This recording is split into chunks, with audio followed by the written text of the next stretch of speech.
you're not hedging, you're tipping. There's a difference. Classical and operant conditioning are not the only ways people learn. We can also learn by simply observing. Observational learning is a very important part of making us who we are.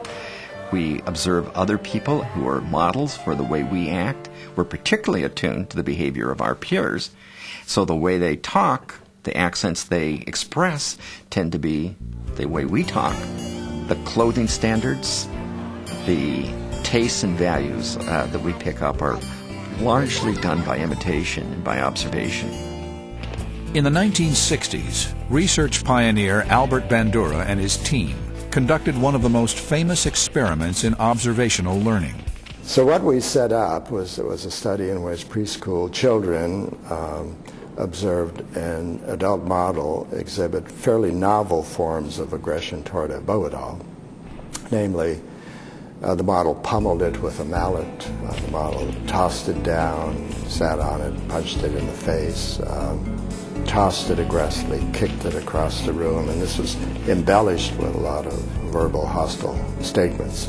Now, at that time, it was widely believed that exposure to aggression would drain aggressive drives, and we found that it was really instigative rather than reductive.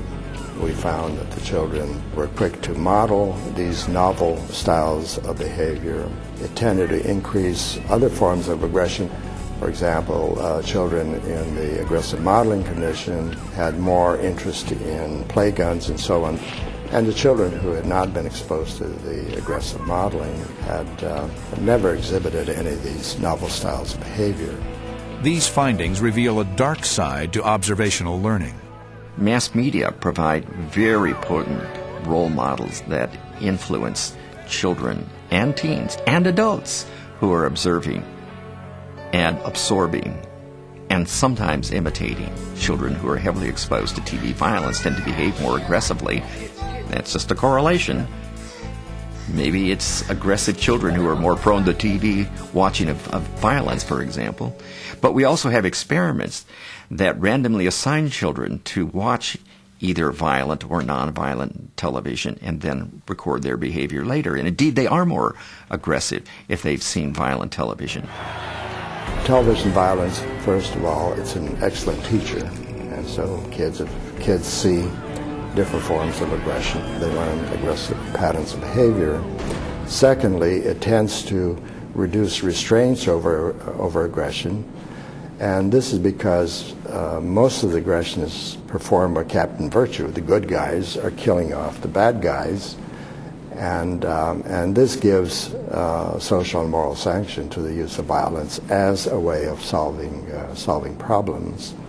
Third, it tends to desensitize and habituate people to aggression so they're no longer upset by it. Most people in this country say, come on, it's entertainment, it's in the background. Well, it changes the way we think about the world, and I don't just mean children. The correlations between adults watching violence and the number of locks they have on their door is pretty high. We now also have studies of video game playing that suggest that its effects are even greater than the effects of passively observing television. Because when you're playing a violent video game, you are actively simulating the role of mass murderer. And that seems to leave more of a residue in your own attitudes and behavioral tendencies than does merely passively and quietly observing violence on television or in a movie.